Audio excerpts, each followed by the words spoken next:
Hello दोस्तों, स्वागत है आपका हमारे चैनल पर, जहां हम आपको देते हैं बिजनेस और शेयर मार्केट से जुड़ी हर बड़ी और छोटी अपडेट। अगर आप भी शेयर मार्केट में अपनी किस्मत आजमाने जा रहे हैं तो उससे पहले आपको जानने होंगे इस मार्केट के सारी टर्म्स एंड कंडीशन। लेकिन घबराइए मत, क्योंकि हम हमारे चैनल के जरिए लेकर आए हैं शेयर मार्केट की पूरी जानकारी। इसलिए हमारे चैनल को सब्सक्राइब करना ना भूलिएगा, ताकि आपको हमारी हर नई वीडियो का नोटिफिकेशन सबसे पहले मिल सके। और अगर आपको भी अपनी शेयर मार्केट जर्नी शुरू करनी है तो आज ही नीचे दिए गए लिंक से डाउनलोड करें एंजल ब्रोकिंग ऐप और इसमें इस्तेमाल करें दिए गए रेफरल कोड का, जिसमें आप हर तरह की ट्रेडिंग बड़े ही आराम से कर पाएंगे। दोस्तों, हम आपको पहले ही बता चुके हैं कि इक्विटी और लिक्विडिटी के बारे में।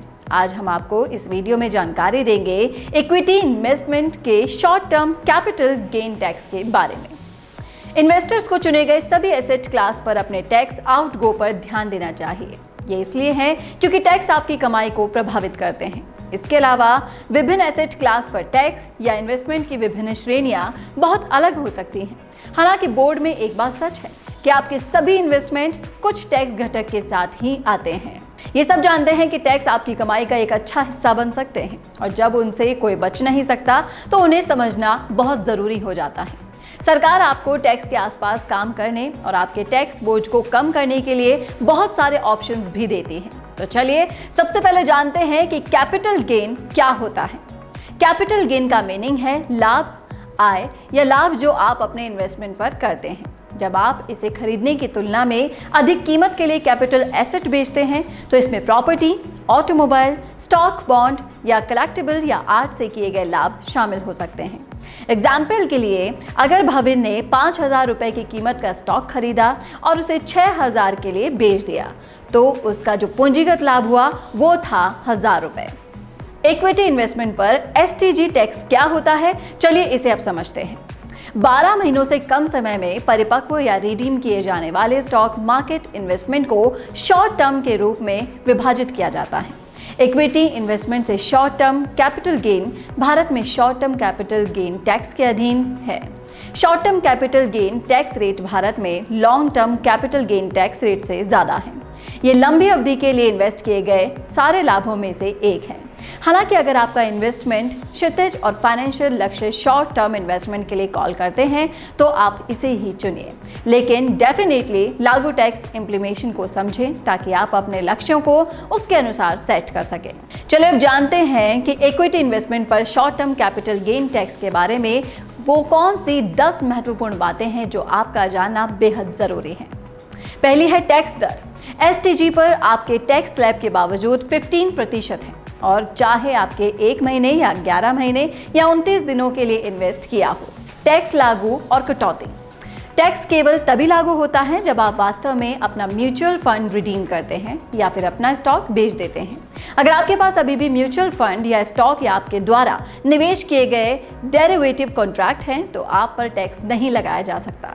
अगर आप 1 महीने से अधिक समय तक बाहर निकल सकते हैं तो आपको इसके बजाय केवल 10% LDCG का भुगतान करने का मौका मिल सकता है।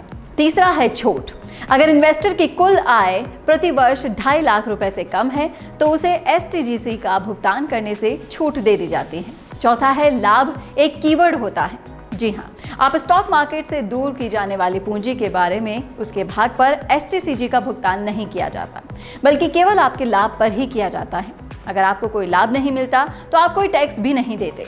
अगर आप हिट लेते हैं तो नुकसान का अनुभव करते हैं तो आपको फिर से कोई टैक्स नहीं देना पड़ता।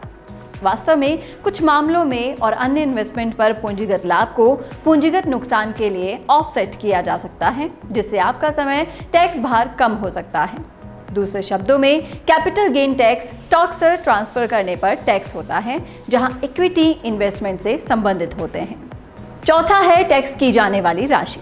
आप अपने टैक्स की गणना करने से पहले अपनी पूंजी से ब्रोकरेज शुल्क के रूप में भुगतान करने वाली राशि भी कटौती कर सकते हैं। सेंस और सरचार्ज भी इसके अतिरिक्त है। इसके आगे है फॉर्मूला। 2020 और 2021 DIY के वर्ष रहे हैं।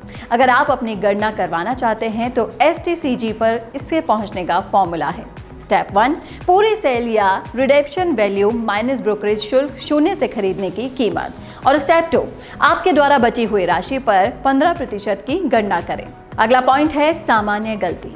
शॉर्ट टर्म कैपिटल गेन केवल इक्विटी शेयर में आपके इन्वेस्टमेंट पर ही नहीं, बल्कि mutual fund, exchange traded fund, derivative सहित पूरे स्टॉक मार्केट इन्वेस्टमेंट पर लागू होते हैं। अगला है बॉन्ड और डिबेंचर एसटीजीसी के अधीन नहीं होते हैं। ये बहुत ही ध्यान रखने योग्य बात है। जब आप ट्रांसफर का विकल्प चुनते हैं तो आप एसटीसीजी का भुगतान करते हैं। इसलिए अगर आप एक म्यूचुअल फंड से दूसरे म्यूचुअल फंड में एसटीपी या किसी अन्य विधि के माध्यम से अपना इन्वेस्टमेंट ट्रांसफर करते हैं तो आप अभी भी टैक्स 15% एसटीसीजी का भुगतान करते हैं। अगला है हैक। अगर आपको अपनी म्यूचुअल फंड कैपिटल की आवश्यकता होती है तो आइए ईएमआई और या फीस का भुगतान करें या इंक्रीमेंटल इनकम के लिए कहते हैं तो आप हमेशा एसडब्ल्यूपी यानी कि सिस्टमैटिक निकासी प्लान का विकल्प चुन सकते हैं, क्योंकि एसटीसीजी को केवल 12 महीनों से कम समय के लिए होने वाले इन्वेस्टमेंट के लिए ही भुगतान करना होगा।